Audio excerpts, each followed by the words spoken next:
shows that when Nikola Tesla died, that this information that he had, which allowed for a car to run out of the ambient energy, was in documents confiscated by the FBI. And I have a Department of Defense document demanding that the FBI turn these over to the DoD. The FBI refused. At any rate, science continues because the laws of the universe are in fact universal, and they can be discovered here or around Alpha Centauri or any place else in the cosmos. By 1928 and 29, T. Townsend Brown, as well as the Kolosky-Frost experiment in physics in Germany, had determined that VHV, very high voltage systems done in a certain resonant field, could result in so-called electromagnetic-gravitic effect, the lifter effect that has been described, which you see in UFOs. They also can create what's called a space-time bubble around an object so that you can correct for 1G. This is how these objects are traveling at multiples of what any aerodynamic physics would describe, and can make right-hand turns without killing the occupants. Around this same time, there was, in the 1940s and the late 1930s, a number of UFO sightings. This included the so-called Foo Fighters. Yes, it's a famous rock group. However, the Foo Fighters took their name from the reports of these objects seen in the theater of World War II that were flying around our aircraft. We thought it was a secret weapon of the Nazis. The Nazis thought it was a secret weapon of ours. There is Jimmy Doolittle, the famous general. His nephew is a dear friend of mine, and he has testified that General Doolittle was sent by FDR over to the European theater in World War II, investigated the Foo Fighters, and came back and told Roosevelt, and I quote, "They are interplanetary vehicles."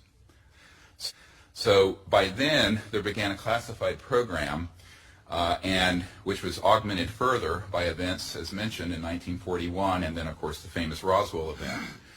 Those events led to, as Philip Corso describes, a reverse engineering program. As you all know from the famous Wilbur Smith document of 1951 from Canada, it talks about that flying saucers exist, but there's a high-level team headed up by Dr. Vannevar Bush that is studying the, quote, modus operandi of these vehicles. These were the most brilliant scientists, Edward Teller, Oppenheimer, and others, Hermann Oberth, amongst others, who were in this team studying how extraterrestrial vehicles move.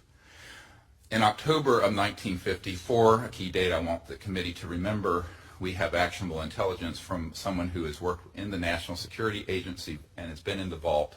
All of this went deep black because they figured out at that point gravity control. So since 1954, October of that year, we have not needed rockets, jets, internal combustion engines, and surface roadways between cities. I say this with authority that this is the case.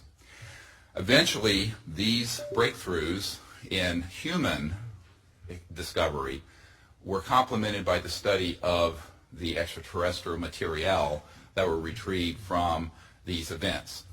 And contrary to most people's thoughts, the Roswell event was actually a downing of an extraterrestrial vehicle by an electromagnetic system that was hidden in a radar dome that was switched on, and this is in an FBI document that I can provide for the committee and is on the flash drive given to the Congress.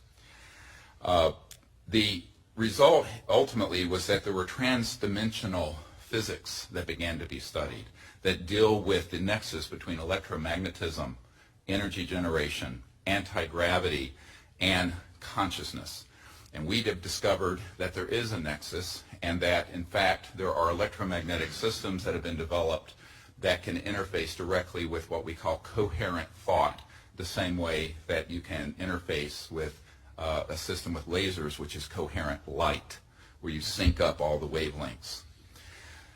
Ultimately, these breakthroughs were paralleled with amazing developments in the biological sciences and the experimentation with cloning. And this began many years earlier than was reported from Dolly the sheep in Scotland. This goes a little beyond, I think, what this committee wants to look into. However, you need to understand that The technologies that we have, and we were discussing, are not theoretical. We have actionable intelligence that any committee in Congress or executive action can find regarding current operations. And I just want to go through a list of them very quickly, of these facilities and corporations for which we have witnesses who can be subpoenaed by the committees of the Congress. This was developed at the request of Congressman Christopher Cox of Orange County, with whom I met, and was later further developed for the briefing that we put together for President Obama. These facilities are the Edwards Air Force Base and subsections where at the dry lake bed where the Lockheed Skunk Works operations, Haystack Butte, China Lakes, George Air Force Base, and the closed Norton Air Force Base, where an anti-gravity device, so-called alien reproduction vehicle, for which we have the schematics, was seen by Frank Carlucci and others on our witness team. Tabletop Mountain and Blackjack Control. The aerospace facilities there are the Northrop Anthill Facility, Tejon Ranch, the McDonnell Douglas Llano Plant, Lockheed Martin Hellendale Plant, and the Phillips Lab. At the Nellis Air Force Facility, so-called Area 51, no one calls it that. There's S4 and S12, Pahut Mesa, Groom Lake, and a number of sub-facilities. The most important facility is in Utah, near Provo, the Dugway Proving Grounds, all of which is underground, and the airspace above it is classified. There are no roads into this facility. The New Mexico facilities include Los Alamos National Labs with underground connectors to the so-called Dulce area where the biological work is being done, and Kirtland Air Force Base. And the complex there includes Sandia National Laboratories, Phillips Labs, Manzano Mountain Weapons Storage Facility, Coyote Canyon, and the White Sands Complex.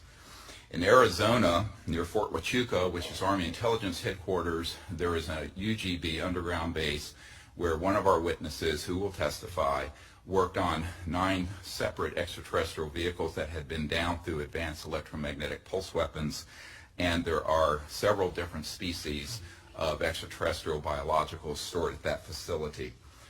The other facilities, and this goes on, include a special compartmented area of Cheyenne Mountain, where we have witnesses in our team who can be subpoenaed, where we have tracked extraterrestrial vehicles in our solar system that were measuring 26 miles in diameter.